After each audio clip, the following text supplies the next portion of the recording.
I used your car just for a bit of shopping, my brother's kid said. The next morning, $5,800 was missing. Mom brushed it aside. You can afford it. Don't be cruel. I smiled quietly and made a decision. That night, I froze every linked account.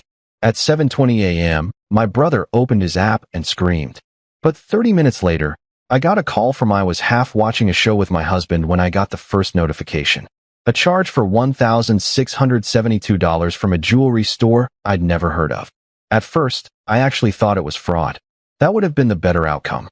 I opened the banking app, expecting to dispute a charge, maybe call the bank and sort it out in 5 minutes. But the more I scrolled, the colder I got. Another $1,400. Then $900. A $380 dinner bill. Then a second jewelry store, $11,756. That was over $5,000 gone in a night. And that's when I remembered the message Lily had sent just a few hours earlier. Hey, at Life. I used the card for something small. Hope that's okay. Smiley face. I stared at it for a long time. That innocent little emoji at the end made my hands shake. She was 15. 15. And she just walked into designer stores like a VIP and dropped money she had no business touching. I hadn't replied then. I was baking with my youngest, and I figured she meant a coffee or something for school. Nothing in me thought she meant $5,000 worth of fitting in. I walked into the kitchen. My husband looked up and saw my face. He didn't even ask what happened. She drained the account, I said. He glanced at the phone, then back at me. Wait, Lily. I nodded and turned the screen toward him.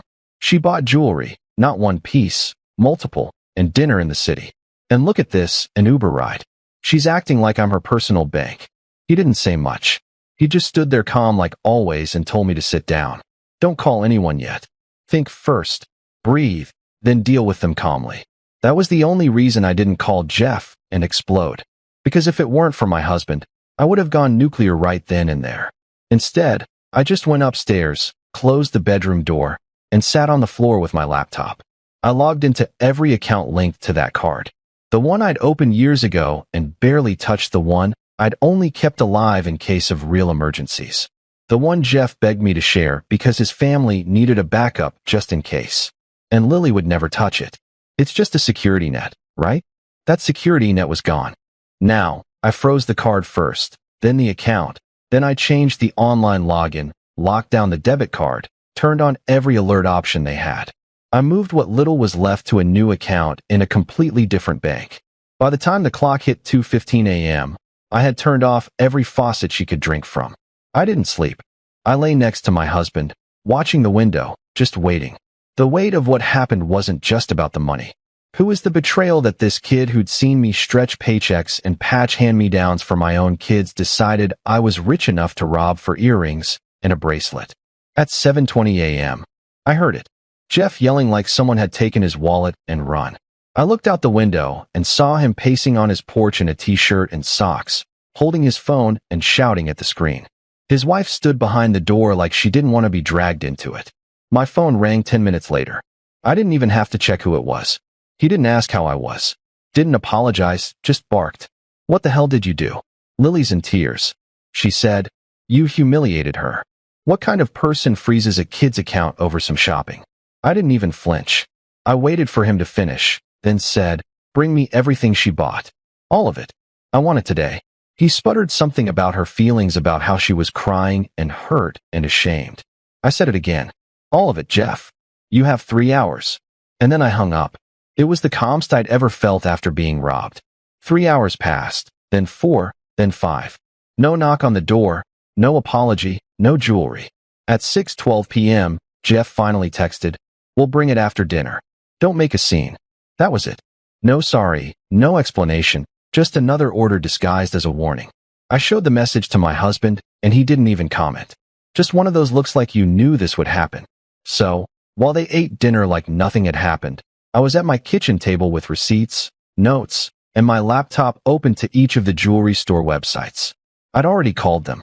2 of the big ones, real upscale places with snooty-sounding staff, confirmed that Lily had made purchases there the night before. One of them even remembered her because she came in with 2 other girls, laughing and FaceTiming someone during the whole visit. Both stores had the same return policy, 14 days receipt or the card used for payment. No questions asked. Perfect. At 7:04 p.m., I saw their car pull into the driveway. Jeff stepped out like he was dragging a body to a crime scene. Lily slumped behind him, arms folded, shopping bag in one hand like it weighed 50 pounds. Neither looked me in the eye. Jeff handed me the bag with this theatrical sigh. Here, I hope you're proud. She's been crying for hours. I didn't answer him. I just opened the bag and started checking everything right there on the porch.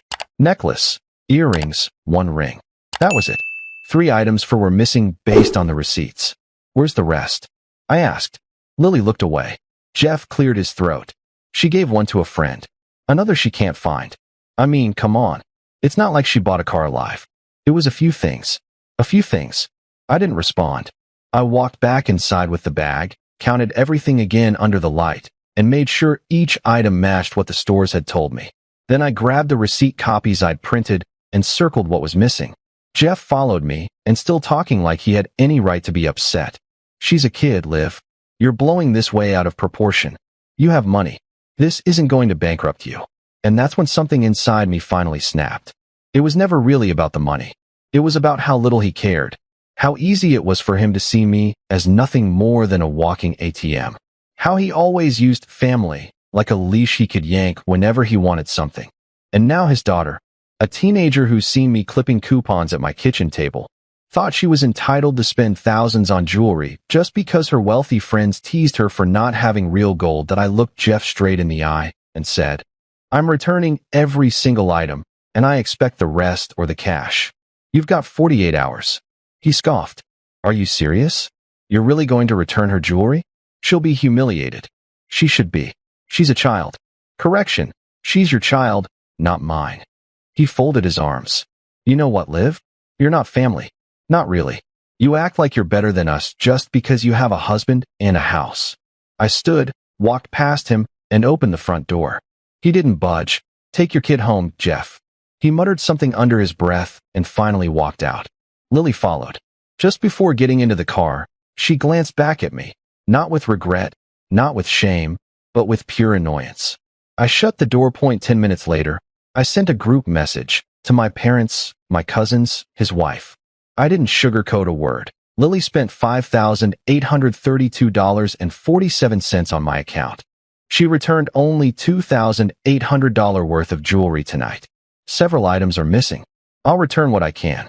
I want the rest or the cash equivalent within 48 hours. Also, Jeff is still driving the car I loaned him when his broke down. I'm taking it back this weekend. He also owes me $2,400 from last spring. I expect that by the end of the month. I'm done being his financial safety net. This isn't personal, it's survival. I put my phone on silent and sat down for dinner with my kids, pretending everything was normal. My husband knew better.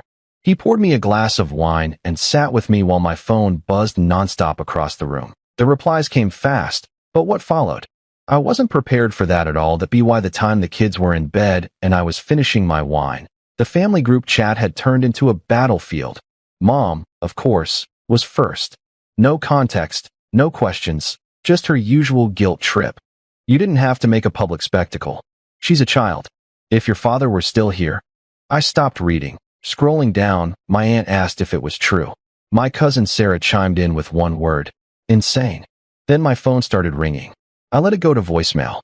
Less than a minute later, his text came through. So this is how you repay us? Over a couple grand? You're disgusting. Hope you enjoy the attention, because you're out of this family. My husband glanced at the screen and said, guess he forgot who's been bailing him out for the last 5 years. He wasn't wrong. I just sat there for a while, quiet. That I wasn't angry anymore. Just stunned. Stunned at how quickly someone can turn on you the second you stop being useful. I'd never once asked him to pay me back early. Never threw his messes in his face.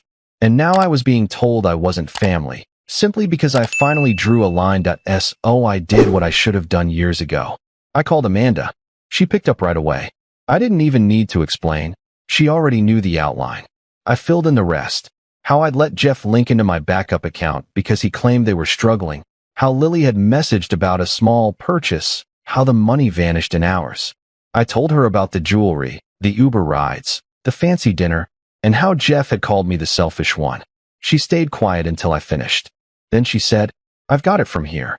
30 minutes later, the group chat exploded again. But this time, it was Amanda firing shots. Olivia's covered your rent before. Paid your car insurance. Lent you $2,400 last year. Gave you an entire car. Bought Lily a new laptop. You've taken and taken, Jeff, and now your daughter robs her blind. And you say she's the problem? Then she dropped the receipts. Actual proof. A payment app screenshot of the $2,400 transfer. An old email where I offered him the car. And a photo I'd once sent her. Lily beaming with her brand new MacBook. Silence. Then the replies started flooding. IN.my uncle.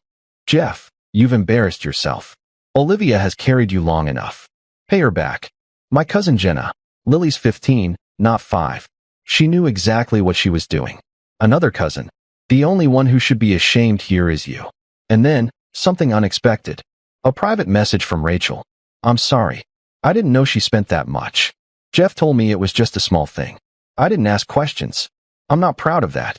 I can't speak up right now. He's been out of control, but I agree with you. You're not wrong. She didn't need to say more. I'd always wondered how she put up with him, but now I understood. She wasn't weak. She was surviving. I couldn't hold that against her. The next morning, I made a list. First, I called both jewelry stores to confirm return eligibility. One clerk even remembered Lily, laughing about how she'd bragged that her aunt was paying. I returned everything they would take back. With the receipts and card used, it was straightforward. I got just over $2,800 and deposited it immediately into a new savings account at a different bank, separate and safe. Then I called my insurance company and had the car put back in my name exclusively. Pickup was scheduled for Saturday morning. No arguments, no loopholes.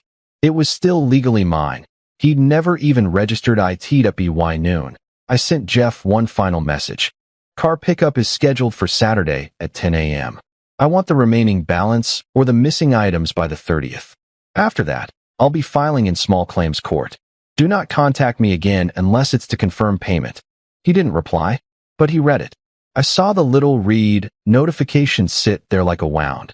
That night, I made lasagna with my kids, laughed at a dumb show with my husband, and put my phone away. I thought it was over, but Jeff didn't know how to lose quietly. Saturday morning, 9:50 a.m., I was waiting in the driveway, coffee in hand, papers ready. The tow truck arrived on time. At 10:06, Jeff pulled up, car coughing like it was dying, half on my lawn, door flung open. Sweatpants, no shoes, smirk on his face. No need for the tow. Here's your precious car. Stop playing the victim. Then he strutted off like a martyr. The car reeked of weed and old food, but I didn't care. Watching it get hauled away felt like a curse lifting. Monday morning, my husband called me outside. Spray paint, huge red letters across the garage door. Petty B asterisk asterisk asterisk asterisk. My toast fell from my hand. The kids saw it. I sent them back inside and went into war mode. Police, neighbors' cameras, work call. The footage was clear. 2:14 a.m., Lily with a can of paint, even recording herself. Rachel came over by noon, apologizing. She thought it was funny. Her friends dared her. I told her I had proof, police reports, and every right to press charges. That evening, Lily showed up with gloves and cleaner. No phone, no excuses. She scrubbed for an hour while I watched from the kitchen. When she finished, she muttered, "I'm sorry." I told her, "Good lesson. Actions have consequences. Don't repeat it." A few hours later, voicemail from Jeff. "Hope you're proud. You humiliated my daughter, turned the family against me, made her scrub your garage like a criminal. You're petty, Olivia, and you'll regret this." I deleted it. But his voice was different. Ugly, bitter. By Tuesday, the garage was clean, but Jeff's anger wasn't. He spread lies, that I staged the graffiti, that I manipulated Lily, that I was unstable, even that my husband controlled me. Amanda called that night, furious. "He told me you're abusive, that you made up the numbers."